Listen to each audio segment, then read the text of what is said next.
Hello दोस्तों, कैसे हैं आप सब। आशा करता हूँ अच्छे होंगे।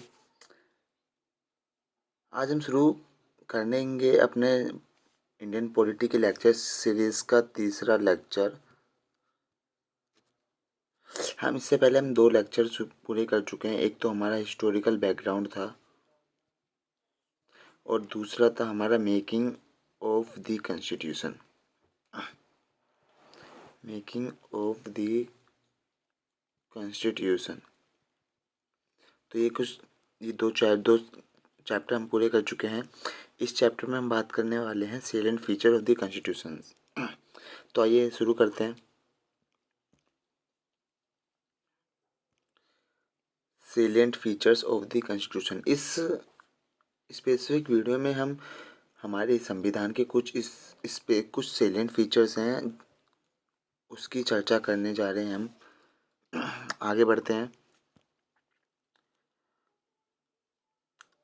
हम शुरू करेंगे इंट्रोडक्शन से। तो शुरू करते हैं। जो द इंडियन कॉन्स्टिट्यूशंस तो borrowed from almost every constitution of the world. The constitution of India has several salient features that distinguish it from constitution of other countries। क्या कहा इसमें कहा है कि जो हमारे इंडियन कॉन्स्टिट्यूशन है, चाहे ही हमने ऑलमोस्ट सभी कॉन्स्टिट्यूशन से बोरो किया हुआ है, फिर भी हमारे कॉन्स्टिट्यूशन में कुछ सेवरल साइलेंट फीचर्स हैं जो हमारे कॉन्स्टिट्यूशंस को दूसरी कंट्रीज से अलग करते हैं। तो आज हम उन्हीं की चर्चा करने जा रहे हैं इस स्पेसिफिक वीडियो में कि क्या साइलेंट फीचर्स हैं हमारे संविधान के।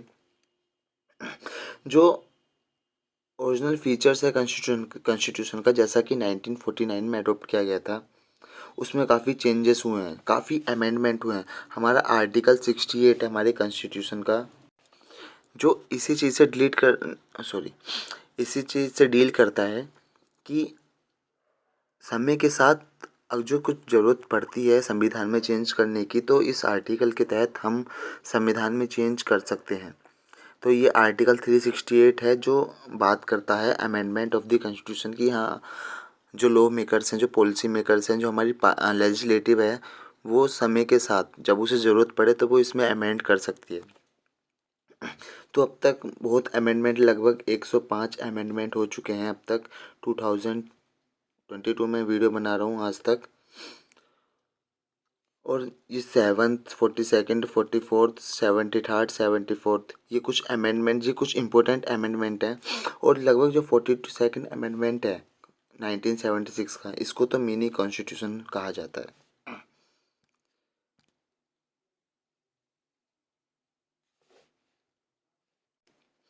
ओके, तो आगे बढ़ते हैं और अपने फीचर्स, सबसे पहले फीचर्स के बारे में बात करते हैं कि लैंडेस्ट रिटर्न कॉन्स्टिट्यूशन। कि जो हमारा कॉन्स्टिट्यूशन है, मतलब रिटर्न कॉन्स्टिट्यूशन है और लैंडेस्ट रिटर्न कॉन्स्टिट्यूशन है। जो constitution of India is the lengthiest of all the written constitution of the world. It is very comprehensive, elaborate and detail document. जो हमारा कॉन्स्टिट्यूशन है, भारत का कॉन्स्टिट्यूशन, वो सबसे लेंथेस्ट है, रिटर्न कॉन्स्टिट्यूशन है ऑफ द वर्ल्ड। और ये काफ़ी कम्प्रीहेंसिव, इलेबोरेट और काफ़ी डिटेल्ड डॉक्यूमेंट है। ओरिजिनली 1949 में जो कॉन्स्टिट्यूशन था उसमें प्रीएम्बल था, 395 आर्टिकल्स थे जो 22 भागों में बटे हुए थे, प्लस 8 शेड्यूल्स थे। आज की बात करें तो आज इसमें 465 आर्टिकल हैं जो 25 पार्ट्स में बटे हुए हैं, 12 शेड्यूल्स हैं, एक प्रीएम्बल है। तो मैंने जैसे कहा था कि हाँ, अमेंडमेंट 368 हमें ये एम्पावर करता है हमारे पार्लियामेंट को कि हाँ, वो अमेंडमेंट कर सकती है कॉन्स्टिट्यूशन में जब भी इसकी ज़रूरत पड़ती है। तो इसी के तहत जो 1949 में जो 395 आर्टिकल्स थे, वो आज बढ़कर 465 आर्टिकल्स हो गए हैं, 12 शेड्यूल्स हो गए हैं। पहले 8 शेड्यूल्स थे और 25 पार्ट्स हो गए हैं, जो पहले 22 पार्ट्स थे। चार चार फैक्टर्स हैं जो कंट्रीब्यूट करते हैं elephant size of the constitution में। एक तो क्या है कि जो ज्योग्राफिकल फैक्टर्स हैं, डैट इज़ जो हमारी जो कंट्री है, ये बहुत ही बड़ी है, मतलब इसका साइज काफ़ी बड़ा है, उसकी जो इसमें काफ़ी सारी डाइवर्सिटी, विविधता है। आप जानते हैं कि हमारी कंट्री को कहा जाता है यूनिटी इन डाइवर्सिटी। तो हमारी कंट्री में बहुत ज़्यादा विविधता, उस विविधता को देखते हुए ही हमने अपना संविधान, जो हमारे जो कॉन्स्टिट्यूशन मेकर्स थे, उन्होंने संविधान बनाया है, सबको ध्यान में रखते हुए। एक जो हिस्टोरिकल फैक्टर्स है, जब मतलब जैसा कि आप जानते हैं, जो गवर्नमेंट ऑफ इंडिया एक्ट है 1935, लगभग हमने अपना 50 से 60% संविधान हमने इसी से लिया है, एक्ट ऑफ 95 से, जो काफ़ी बल्कि था। एक ही कारण हुआ, एक ही सिंगल कॉन्स्टिट्यूशन है, सेंटर और स्टेट एक्सेप्ट जम्मू कश्मीर। अब जम्मू कश्मीर एक्चुअली क्या हुआ है, एक 103 अमेंडमेंट एक्ट के साथ जम्मू कश्मीर को जो है ना, जो स्पेशल राज्य का दर्जा था वो हटा दिया है। तो अब जम्मू कश्मीर भी एक भारत का लाइक का स्टेट, वो सॉरी यूनियन टेरिटरी बन चुका है भारत का, जैसी दूसरी यूनियन टेरिटरीज हैं। तो अब इसका कोई अलग संविधान नहीं है, आर्टिकल 35A हटा दिया है। ओके। और एक है dominance of legal luminaries of the constituent assembly, कि कॉन्स्टिट्यूएंट असेंबली में जो हमारे वो थे, वो मतलब इन्होंने इसको काफ़ी अच्छे से इलेबोरेट करके हमारे संविधान को बनाया है। एक है ड्रॉन फ्रॉम वेरियस सोर्सेज, जो हम doctor Bhimrao Ambedkar proudly acclaimed that Constitution of India has been framed after ransacking of all constitution of the world। जो डॉक्टर भीमराव अंबेडकर थे, उन्होंने कहा है कि जो हमने सभी देश के कॉन्स्टिट्यूशंस की को रैंसैकिंग करके अपने जो भारत का कॉन्स्टिट्यूशन है इसको फ्रेम किया है। जो स्ट्रक्चरल पार्ट है हमारे कॉन्स्टिट्यूशन का, वो लार्ज एक्सटेंट मतलब एक बहुत बड़ा हिस्सा वो ड्राइव करा गया है government of India act of 1935 से। जो फिलोसफिकल पार्ट है वो कॉन्स्टिट्यूशन का वो लिया है, जैसे कि फंडामेंटल और डीपीएसपी पॉलिसी, ये हमने अमेरिकन कॉन्स्टिट्यूशंस और इरिश कॉन्स्टिट्यूशन से लिए हैं। मतलब जो फंडामेंटल राइट्स हैं ये लिए हैं अमेरिकन कॉन्स्टिट्यूशन से, अमेरिकन कॉन्स्टिट्यूशन के बिल ऑफ राइट्स से, प्लस डीपीएसपी लिए हैं इरिश कॉन्स्टिट्यूशन से। जो पॉलिटिकल पार्ट है कॉन्स्टिट्यूशन का, मतलब जो प्रिंसिपल है कैबिनेट गवर्नमेंट की, क्या रिलेशन है एग्जीक्यूटिव का लेजिस्लेचर का, ये हमने ब्रिटिश कॉन्स्टिट्यूशन से बोरो किया है। जैसा कि आप देख रहे हैं कि गवर्नमेंट ऑफ इंडिया एक्ट 1935, हमने इससे क्या क्या लिया है, हमने इससे फेडरल स्कीम लिया है, ऑफिस ऑफ गवर्नर, जुडिशरी हमने यहाँ से लिया है, पब्लिक सर्विस कमीशन होगा, इमरजेंसी प्रोविज़न और एडमिनिस्ट्रेटिव डिटेल्स। ब्रिटिश कॉन्स्टिट्यूशन से हमने पार्लियामेंट्री गवर्नमेंट है, रूल ऑफ लॉ है, लेजिस्लेटिव प्रोसीजर है, सिंगल सिटीजनशिप है, कैबिनेट सिस्टम है, प्रेरोगेटिव रिट्स हैं, पार्लियामेंट्री प्रिविलेज और बाइकैमरलिज्म हमने लिया है ब्रिटिश कॉन्स्टिट्यूशन से। यूएस कॉन्स्टिट्यूशन से सबसे महत्वपूर्ण fundamental rights, bill of rights हैं यूएस कॉन्स्टिट्यूशन में, उसमें वो हमने अपने कॉन्स्टिट्यूशन में फंडामेंटल राइट्स के रूप में डाले हैं।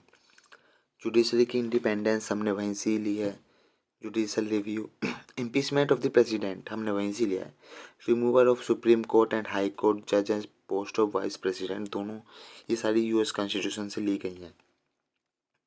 इरिश कॉन्स्टिट्यूशन जैसे कि पहले बताया था, डीपीएसपी वहीं से लिया हमने, nomination of member of Rajya Sabha और method of election of president हमने इरिश कॉन्स्टिट्यूशन से लिया है। कैनेडियन कॉन्स्टिट्यूशन से federation with a strong centre, federation लिया है जिसमें सेंटर स्ट्रॉन्ग है। जो वेस्टिंग जो रेसिडुअरी पावर वो सेंटर के पास है। स्टेट गवर्नर का अपॉइंटमेंट सेंटर के द्वारा जो हमारे स्टेट के गवर्नर होते हैं वो प्रेसिडेंट के द्वारा on the aid and advice of the council of minister appoint किए जाते हैं। तो ये प्रोविज़न हमने कैनेडियन कॉन्स्टिट्यूशन से लिया है। Advisory jurisdiction of the supreme court, Australian constitution से हमने कनकरेंट लिए हैं, कनकरेंट लिस्ट ली है। एक्चुअली हमारे संविधान में 3 तरीके की लिस्ट है, एक तो यूनियन लिस्ट है, एक स्टेट है और एक है कनकरेंट। इसमें क्या है, इसके अंदर जो प्रोविज़न है उस पर सिर्फ यूनियन गवर्नमेंट ही लॉ बना सकती है। स्टेट लिस्ट में जो प्रोविज़न है उसमें सिर्फ स्टेट गवर्नमेंट ही प्रोविज़न बना सकती है।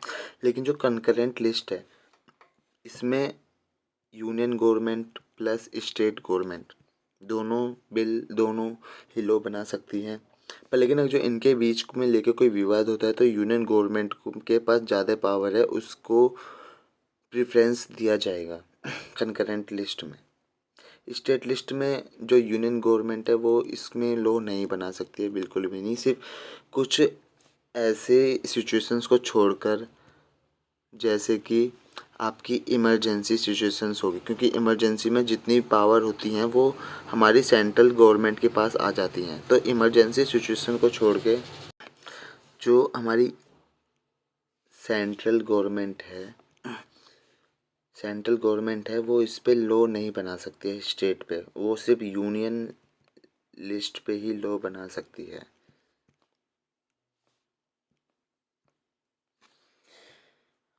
ओके, तो हमने ऑस्ट्रेलियन कॉन्स्टिट्यूशन से concurrent list, freedom of trade, commerce and intercourse, joint sitting of the two house of parliament. Actually joint sitting कब बैठाई जाती है, जब डेडलॉक हो जाता है पार्लियामेंट में। ये हम डेडलॉक की चर्चा आगे आने वाली वीडियो में करेंगे कि डेडलॉक कब होता है और हम कब जॉइंट सिटिंग जो पार्लियामेंट की है, हाउस ऑफ पार्लियामेंट की जॉइंट सिटिंग कब बैठती है। आगे आने वाली वीडियोस में हम इसके बारे में चर्चा करेंगे।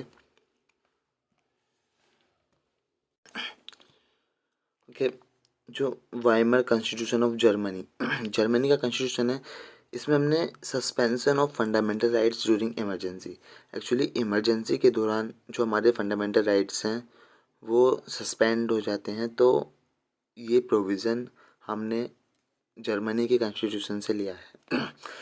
सोवियत कॉन्स्टिट्यूशन यूएसएसआर जो अब रसिया है, फंडामेंटल ड्यूटीज़ लिए हैं और जो आइडियल है सोशल जस्टिस का, social economic and political preamble में, वो हमने यहीं से डाला है। फ्रांस की कॉन्स्टिट्यूशन से हमने रिपब्लिक और ideal of liberty, equality and fraternity लिया है इन द प्रीएम्बल में। मतलब रिपब्लिक का आइडियल लिया है, आइडियल्स लिए लिबर्टी के, इक्वलिटी के और फ्रेटर्निटी के प्रीएम्बल में। साउथ अफ्रीकन के कॉन्स्टिट्यूशन से हमने प्रोसीजर लिया है अमेंडमेंट ऑफ द कॉन्स्टिट्यूशन, कि हाँ कॉन्स्टिट्यूशन हम अमेंड कर सकते हैं। और राज्यसभा के मेंबर का इलेक्शन का जो प्रोसीजर है वो भी वहीं से लिया है। प्लस जापानीज कॉन्स्टिट्यूशन से हमने लिया procedure established by law. Okay, अब आगे बढ़ते हैं और जो हमारा तीसरा पार्ट है blend of rigidity and flexibility, कि जो हमारा कॉन्स्टिट्यूशन है वो रिगिड भी है और वो फ्लेक्सिबल भी है, दोनों है। कैसे, आइए चर्चा करते हैं, मैं आपको बताता हूँ कि a rigid constitution is one that requires special procedure for its amendment, as for example the American Constitution. A flexible constitution on the other hand is one that amend in the same manner as ordinary laws are made, as for example the British Constitution. कि rigid constitution कि मतलब इनको special procedure चाहिए amendment के लिए, plus जो flexible है, flexible के लिए सिर्फ ऑर्डिनरी, जैसे कि ऑर्डिनरी लॉ होते हैं वो अमेंड होते हैं, उसी प्रकार से जो फ्लेक्सिबल कॉन्स्टिट्यूशन है वो अमेंड होता है, जैसे कि ब्रिटिश कॉन्स्टिट्यूशन। तो जो कॉन्स्टिट्यूशन ऑफ इंडिया का वो ना तो रिगिड है ना ज़्यादा फ्लेक्सिबल है, मतलब कि ना ही ज़्यादा रिगिड है ना कठोर है, ना ही ज़्यादा फ्लेक्सिबल मतलब लचीला है, लेकिन एक सिंथेसिस है वो बोथ दोनों का। जैसे मैंने बताया था आर्टिकल 38 ये दो प्रकार के अमेंडमेंट की बात करता है। एक तो some provision can be amend by special majority of the parliament, मतलब कुछ प्रोविजंस हैं जो अमेंड किए जा सकते हैं स्पेशल मेजोरिटी के तहत पार्लियामेंट में, जैसे कि 2/3 मेजोरिटी चाहिए मेंबर्स ऑफ ईच हाउस। मतलब हमारे पार्लियामेंट में एक तो लोकसभा है एक राज्यसभा है, तो दोनों हाउस में हमें 2/3 जो मेजोरिटी चाहिए of the members of the each house present है और वोटिंग है। मतलब 2/3 है वो प्रेजेंट और वोटिंग है, जितने प्रेजेंट हैं उनमें से 2/3 चाहिए, and a majority that is more than 50% of the total member of the each house. Plus Lok Sabha में 545 मेंबर होते हैं। मैं आपको अच्छे से क्लियर करता हूँ, हमारे लोकसभा में 545 मेंबर होते हैं, प्लस राज्यसभा में 245 होते हैं। इसमें कहा है कि जितने प्रेजेंट एंड वोटिंग है उसका 2/3 चाहिए, प्लस जितनी टोटल स्ट्रेंथ है उसका 50% वोटिंग चाहिए, मतलब 545 प्लस 245 है, तो दोनों हाउस में 50% प्लस 1 वोटिंग होनी चाहिए, प्लस जितने प्रेजेंट हैं उसका 2/3 वोटिंग होनी चाहिए। तभी कॉन्स्टिट्यूशन अमेंडमेंट जो है, वो बिल जो आता है वो उसको पास किया जाएगा और कॉन्स्टिट्यूशन को अमेंड माना जाएगा।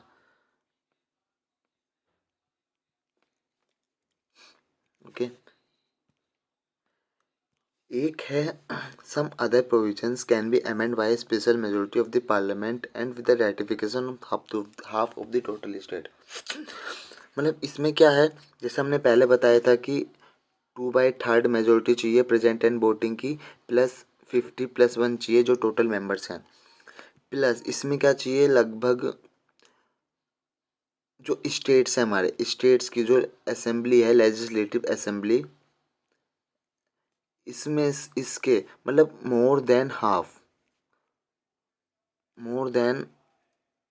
हाफ जो असेंबली है, लेजिस्लेटिव असेंबली है, वो इस बिल को ऑर्डिनरी प्रोसीजर से पास करे, तब जाके ये दूसरा प्रोविज़न है, तब जाके अमेंडमेंट कुछ ऐसे अदर प्रोविज़न तब जाके माना जाएगा। हम इन दोनों के बारे में आगे आने वाली वीडियो में आपसे बिल्कुल अच्छी तरीके से चर्चा करेंगे। नोट करना है कि at the same time some provisions of the constitution can be amend by a simple majority of the parliament in the manner of ordinary legislative process, notably these amendment do not come under article 368। कि कुछ ऐसे provisions में जो constitution में simple majority के साथ amend हो जाते हैं, मतलब कि 50+1 प्रेजेंट एंड वोटिंग, मतलब कि जितने मेंबर प्रेजेंट हैं उसका 50% +1 चाहिए, ओनली सिंपल मेजोरिटी के साथ हो जाते हैं। मान लीजिए 100 प्रेजेंट हैं, तो 100 में से 51 जो मेंबर्स हैं, और जो वो यस कर देंगे तो वो अमेंडमेंट, तो जो वो कुछ प्रोविज़न अमेंडमेंट माने जाएंगे।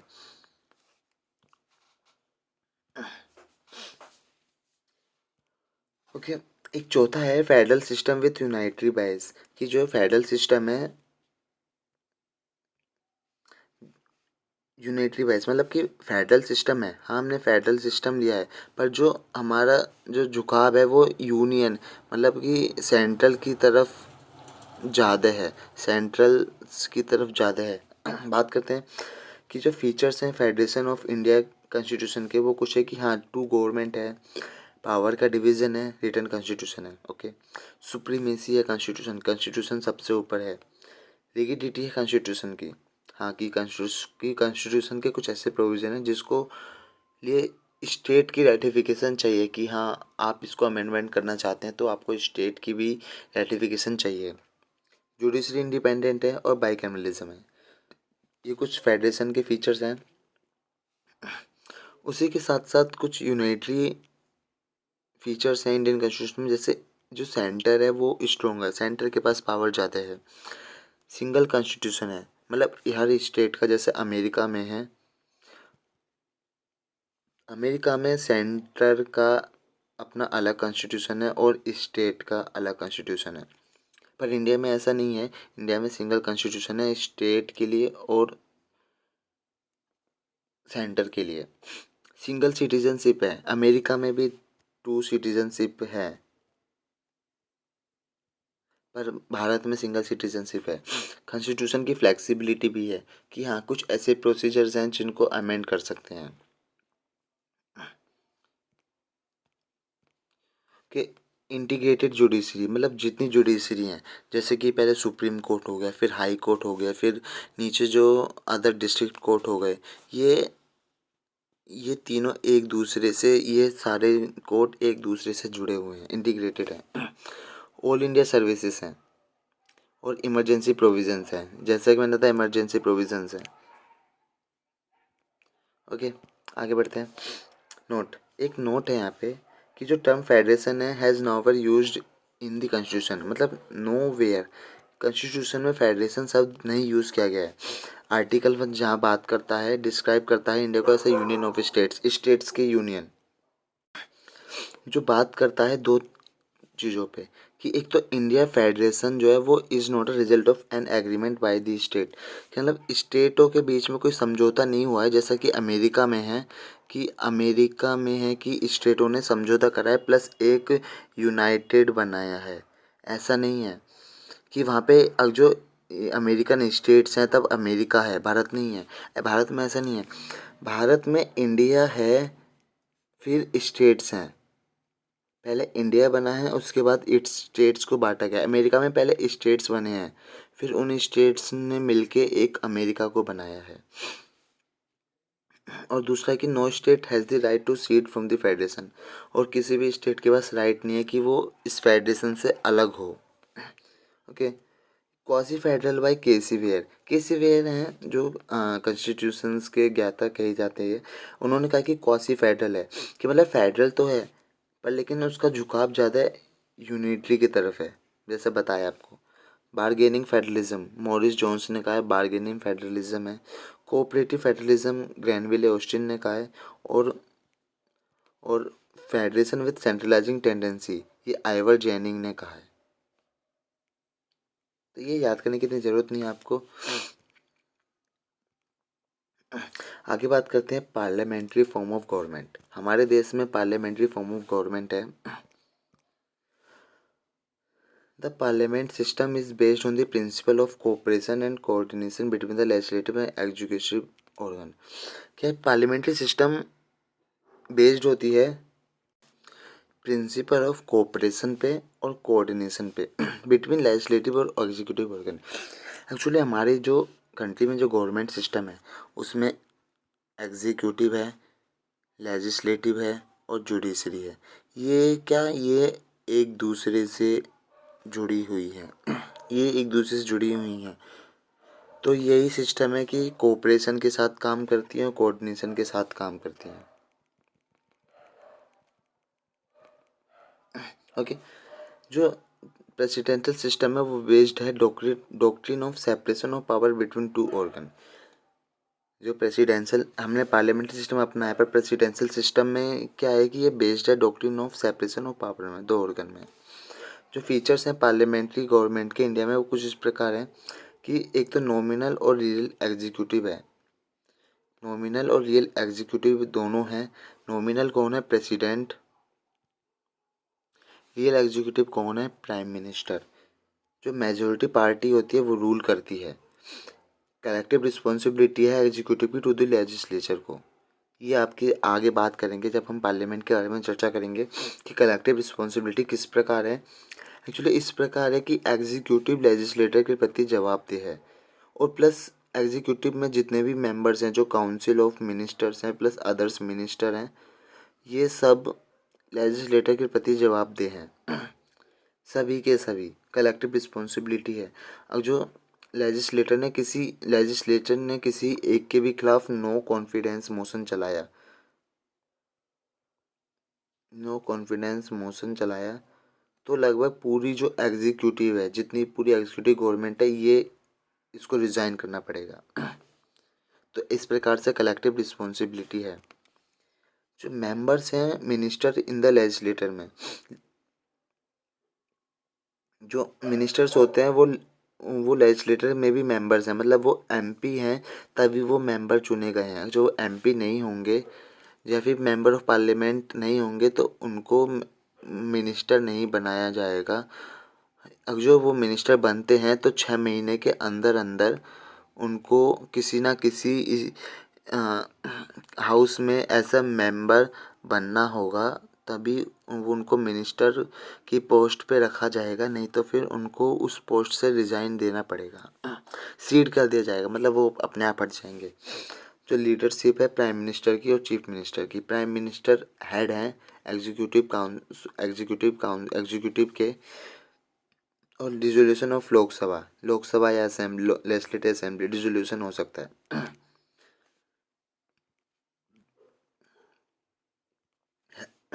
एक नोट है, जो पार्लियामेंट्री सिस्टम है इसको बेस्ट मिनिस्टर मॉडल कहा गया गवर्नमेंट का। एक रिस्पॉन्सिबल गवर्नमेंट और कैबिनेट गवर्नमेंट। वेस्ट मिनिस्टर इसलिए क्योंकि हमने वेस्ट से ली, इसलिए वेस्ट मिनिस्टर कहा जाता है। रिस्पॉन्सिबल गवर्नमेंट और कैबिनेट गवर्नमेंट है। जो इंडियन पार्लियामेंट्री सिस्टम है ये लार्जली बेस्ड है ब्रिटिश पैटर्न पे, क्योंकि ब्रिटिश का राज रहा था 200 सालों तक, तो हमने वही अपनाया है ब्रिटिश पैटर्न। लेकिन कुछ फंडामेंटल्स हैं जो इन दोनों में डिफरेंस हैं। क्या क्या है वो, कि इंडियन पार्लियामेंट एक सोवन बॉडी नहीं है जैसे कि ब्रिटिश पार्लियामेंट है। मतलब सोवन मतलब ये नहीं कि वो कुछ भी कर सकती है। वो लेजिस्लेटर, जो लेजिस्लेटर है वो एग्जीक्यूटिव के प्रति जवाबदेह है, एग्जीक्यूटिव लेजिस्लेटर के प्रति, प्लस जुडिशरी भी इन दोनों के प्रति, ये दोनों जुडिशरी के प्रति जवाबदेह हैं। और फर्दर जो इंडियन स्टेट है ये, इसमें एक इलेक्टेड हेड है रिपब्लिक, जबकि ब्रिटिश में एक हेरिडेटरी हेड है मोनार्की।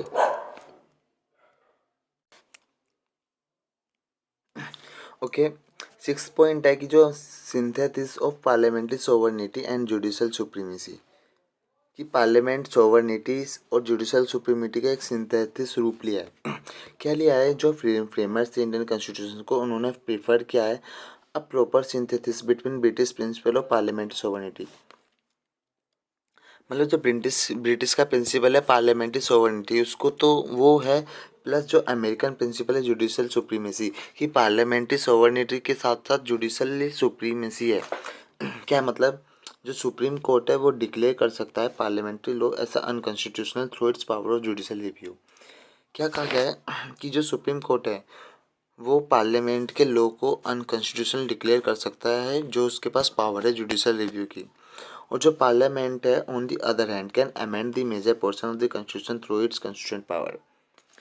लेकिन जो पार्लियामेंट है वो जो उसकी जो अमेंड कर सकती है मेजर पोर्शन ऑफ कॉन्स्टिट्यूशन उसकी कॉन्स्टिट्यूशन पावर के थ्रू। लेकिन यहाँ पे सुप्रीम कोर्ट ने कहा है कि आप डॉक्ट्रिन ऑफ इंडियन कॉन्स्टिट्यूशन इसको नहीं छेड़ सकते हो। ये हम आगे आने वाली वीडियो में चर्चा करेंगे आपके साथ में कि डॉक्ट्रिन क्या है, कि सुप्रीम कोर्ट ने क्या निर्णय दिया था 1976 में केशवानंद भारती केस में, इसके बारे में चर्चा करेंगे। बस आपको जानना ये ज़रूरी है यहाँ पे कि हाँ, डॉक्ट्रिन सुप्रीम कोर्ट ने 1976 में दी थी, जिसके तहत जो पार्लियामेंट है वो सब चीज़ अमेंड नहीं कर सकती, जो डॉक्ट्रिन में है उसको अमेंड नहीं कर सकती है, और बाकी सब चीज़ ऐसा फंडामेंटल राइट्स भी कर सकती है, पर जो डॉक्ट्रिन में है, डॉक्ट्रिन ऑफ द कॉन्स्टिट्यूशन, इसको नहीं छेड़ सकती है। ओके, 7th है इंटीग्रेटेड और इंडिपेंडेंट जुडिशरी पॉलिटी। क्या है कि जो मैंने आपको बताया कि इंटीग्रेटेड है, कि जुड़ी हुई है, हमारी जुड़ी हुई है, प्लस इंडिपेंडेंट है, इंडिपेंडेंट जुडिशरी है। इंडिपेंडेंट हमने कहाँ से लिया है, अमेरिका के कॉन्स्टिट्यूशन से हमने लिया है इंडिपेंडेंट जुडिशरी। तो जो इंडियन कॉन्स्टिट्यूशन एस्टेब्लिश है judiciary system that is integrated as well as independent. जो इंडियन कॉन्स्टिट्यूशन है उसने इस्टेब्लिश किया है जुडिशल सिस्टम जो इंटीग्रेटेड है और इंडिपेंडेंट है। हमारी जो जुडिशरी सिस्टम है वो ऐसा पिरामिड शेप है, जिसमें सबसे ऊपर सुप्रीम कोर्ट है, फिर हाई कोर्ट है, फिर अदर डिस्ट्रिक्ट प्लस सब ऑर्डिनेट कोर्ट आते हैं, और ये एक दूसरे से जुड़े हुए हैं। ओके, जो सुप्रीम कोर्ट है,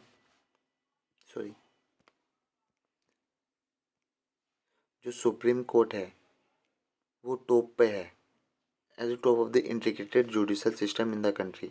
इसके नीचे हाई कोर्ट्स हैं स्टेट लेवल पे, फिर हाई कोर्ट के नीचे सबऑर्डिनेट कोर्ट्स हैं दैट इज डिस्ट्रिक्ट कोर्ट हैं, और अदर लोअर कोर्ट्स हैं। ये जो single system of court enforces both central laws as well as state laws. ये जो सिंगल सिस्टम है कोर्ट्स का, ये एनफोर्स कर सकते हैं, सेंट्रल लॉज को भी एनफोर्स कर सकते हैं और स्टेट लॉ को भी, क्योंकि इंटीग्रेटेड जुडिशरी है तो सेंट्रल लॉ को और स्टेट लॉ को दोनों को एनफोर्स कर सकते हैं। जो कॉन्स्टिट्यूशन है इसने काफ़ी वेरियस प्रोविज़न दिए हैं इसकी इंडिपेंडेंस के लिए। कैसे कि इसने जो जजेस हैं उनके जो टेन्योर है उसको सिक्योरिटी दी है कि हाँ, इतना टेन्योर होगा 65 की ईयर्स तक, 65 की एज तक, हाँ आप जज हैं, आपको हटाया नहीं जा सकता केवल केवल इम्पीचमेंट के प्रोसेस के द्वारा। इम्पीचमेंट का प्रोसेस चलाया जाएगा हमारी पार्लियामेंट के द्वारा, उसके थ्रू आप हट सकते हैं, लेकिन नहीं तो आपको नहीं हटाया जा सकता है। फिक्स्ड सर्विस कंडीशन है जजेस के लिए। जितने भी एक्सपेंस हैं सुप्रीम कोर्ट के वो कंसोलिडेटेड फंड ऑफ इंडिया, इसके बारे में हम क्या कंसोलिडेटेड फंड ऑफ इंडिया होता है चर्चा करेंगे हम आगे। तो जो जितने भी एक्सपेंस हैं वो पार्लियामेंट जो होती है वो डिस्कस नहीं करती है, ना ही वो इनको देती है, ये सब कंसोलिडेटेड फंड ऑफ इंडिया से चार्ज किए जाते हैं। प्रोहिबिशन है on the discussion on the conduct of the court जज इन द लेजिस्लेचर, कि आप कोर्ट जजेस के कंडक्ट डिस्कशन नहीं कर सकते जजेस के कंडक्ट को लेकर लेजिस्लेचर में, और रिटायरमेंट के बाद प्रैक्टिस नहीं कर सकते हैं जज। पावर है to punish on its contempt vested in supreme court, और separation of judiciary from the executive, कि एग्जीक्यूटिव जुडिशरी से सेपरेट है, मतलब कि एग्जीक्यूटिव ऐसा जवाब दे, मतलब जुडिशरी ऐसा जवाब दे नहीं है एग्जीक्यूटिव के लिए, क्योंकि जैसा कि हमने पढ़ा कि जुडिशल रिव्यू की पावर है, तो वो जो है ना जितने भी अमेंडमेंट हैं बिल हैं उनको अनकॉन्स्टिट्यूशनल कर सकती है, तो इसलिए एग्जीक्यूटिव सेपरेट है जुडिशरी से। एक जो यूएसए में वो federal laws are enforced by federal judiciary and state laws are enforced by state judiciary. USA में ऐसा सिस्टम है कि जो फेडरल लॉज है वो सिर्फ जो फेडरल जुडिशरी है, फिर जैसे हमारे देश में सुप्रीम कोर्ट है वही सिर्फ फेडरल लॉ का एनफोर्स करा सकता है, और स्टेट लॉ को स्टेट जुडिशरी जैसे कि हाई कोर्ट है हमारे यहाँ पे वो करा सकते हैं। पर लेकिन इंडिया में ऐसा नहीं है, इंडिया में इंटीग्रेटेड जुडिशरी है, तो ये क्या कर सकती है, सेंट्रल प्लस स्टेट दोनों के लॉ को एनफोर्स करा सकती है।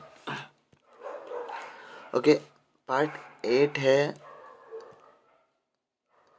फंडामेंटल राइट्स का, कि जो पार्ट 3 है इंडियन कॉन्स्टिट्यूशन गारंटी देता है 6 फंडामेंटल राइट्स सभी सिटीजन को, कि राइट टू इक्वलिटी, कि सभी के समानता का अधिकार है सभी के पास, जो आर्टिकल 14 से 18 करता है। हम फंडामेंटल राइट्स के बारे में इसके बाद जो शुरू करेंगे, पहले हम पार्ट 1 शुरू करेंगे जिसमें यूनियन है और इसकी टेरिटरीज हैं, फिर पार्ट 2 शुरू करेंगे जिसमें सिटीजनशिप है, फिर पार्ट 3 करेंगे जिसमें हमारे फंडामेंटल राइट्स के बारे में बताया गया है। तो इनके बारे में चर्चा करेंगे आने वाली वीडियोस में। पार्ट 3 में फंडामेंटल राइट्स के बारे में चर्चा करेंगे। फिर राइट टू फ्रीडम है जो 19 से 22 की में चर्चा में दिया गया इसके प्रोविज़न। फिर है राइट टू एक्सप्लॉइटेशन, शोषण के विरुद्ध अधिकार है 23-24 आर्टिकल में। Right to freedom of religion 25 से 28 में। कल्चरल और एजुकेशनल राइट्स हैं 29-30 में, और राइट टू कॉन्स्टिट्यूशनल रेमेडीज 32 में। ये लगभग सबसे महत्वपूर्ण राइट है कॉन्स्टिट्यूशनल रेमेडीज, क्योंकि इसके बिना ये सारे राइट अधूरे हैं। अगर जो ये राइट नहीं है तो इन राइट मतलब अगर जो हमारे पास ये राइट, इसे ऐसा रेमेडी, जैसा कि इसका नाम है रेमेडी, कॉन्स्टिट्यूशनल रेमेडी, तो ऐसे रेमेडी का काम करता है जब भी हमारे ये पांचों राइट हनन होते हैं, जब भी इन पांचों राइट जब भी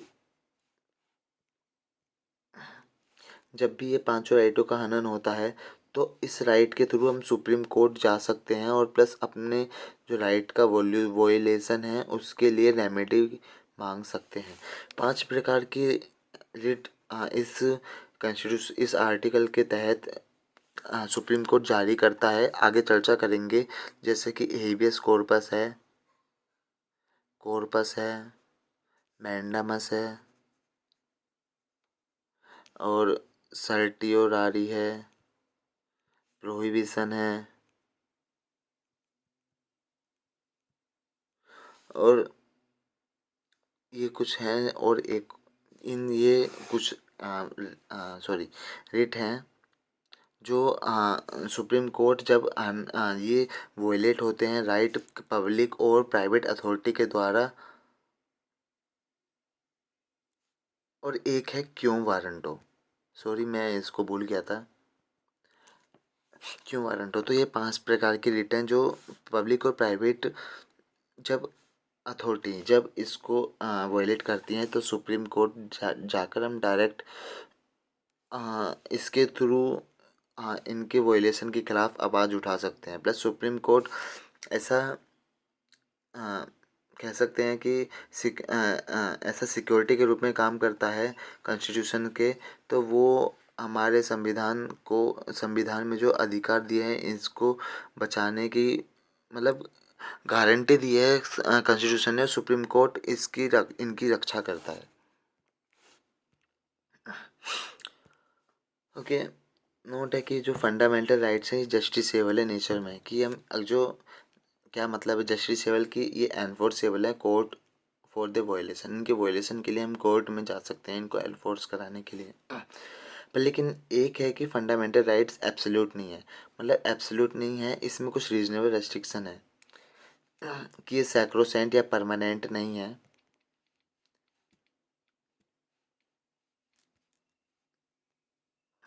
हाँ, कि ये सैक्रोसेंट या परमानेंट नहीं है। ये कर्टेल किए जा सकते हैं, रिपील किए जा सकते हैं पार्लियामेंट के थ्रू, कॉन्स्टिट्यूशनल अमेंडमेंट एक्ट के द्वारा। ये सस्पेंड भी किए जा सकते हैं national emergency except the right guaranteed by article 2021। सिर्फ आर्टिकल 2021 ये सस्पेंड नहीं किया जा सकते नेशनल इमरजेंसी के द्वारा, बल्कि सारे जो फंडामेंटल राइट्स हैं वो सस्पेंड हो सकते हैं, वो काम नहीं करेंगे नेशनल इमरजेंसी के दौरान। Okay, end of slide. Okay, thank you so much guys. यहाँ हम अपनी वीडियो को आज ख़त्म करते हैं। आशा करता हूँ कि आपको अच्छा लगा होगा। अच्छा लगे तो हमारी वीडियो को लाइक करें, शेयर करें तथा हमारे चैनल को सब्सक्राइब करना ना भूलें।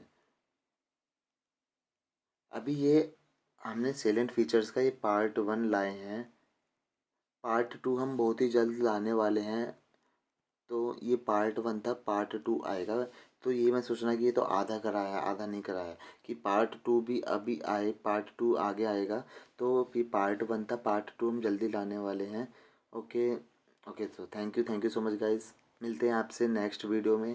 तब के लिए बने रहिए हमारे यूट्यूब चैनल से और प्लस पढ़ते रहिए, मेहनत करते रहिए। Okay, thank you so much.